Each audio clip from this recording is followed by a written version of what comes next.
അസ്സലാമു അലൈക്കും. ബഹുമാനപ്പെട്ട ഉസ്താദുമാരെ, പ്രിയപ്പെട്ട കൂട്ടുകാരെ, നിങ്ങൾക്ക് കഥ കേൾക്കാൻ ഇഷ്ടമാണ് എങ്കിൽ ഞാനത് നല്ലത്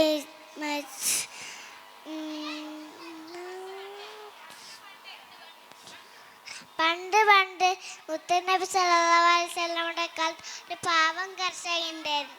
അദ്ദേഹത്തിന് ഒരു ദിവസം നല്ല വിളവ് കിട്ടി.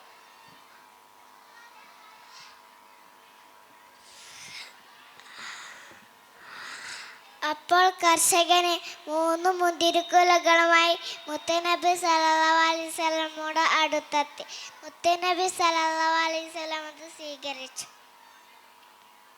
ചുറ്റും സ്വഹാബത്തിരിക്കുന്നുണ്ടായിരുന്നു. അന്ന് പോലെ അവൽക്ക് കൊടുക്കാത്ത മുഴുവനും മുത്തുനബി സല്ലല്ലാഹു അലൈഹി വസല്ലം കഴിച്ചു. അത് കണ്ട് കർഷകന് സന്തോഷമായി, സ്വഹാബത്തിനും സങ്കടമായി. അദ്ദേഹം പോയ ശേഷം മുത്തുനബി സല്ലല്ലാഹു അലൈഹി വസല്ലം ഇങ്ങനെ പറയും: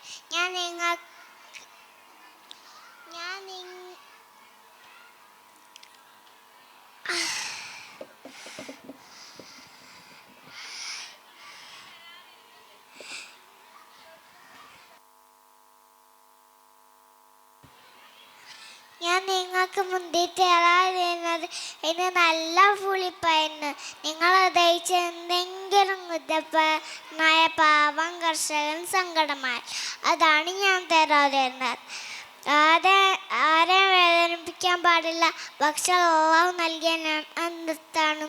നിങ്ങൾക്ക് ഈ കഥ ഇഷ്ടമായോ? ഇപ്പോൾ ഞാൻ പോട്ടെ. അസ്സലാമു അലൈക്കും.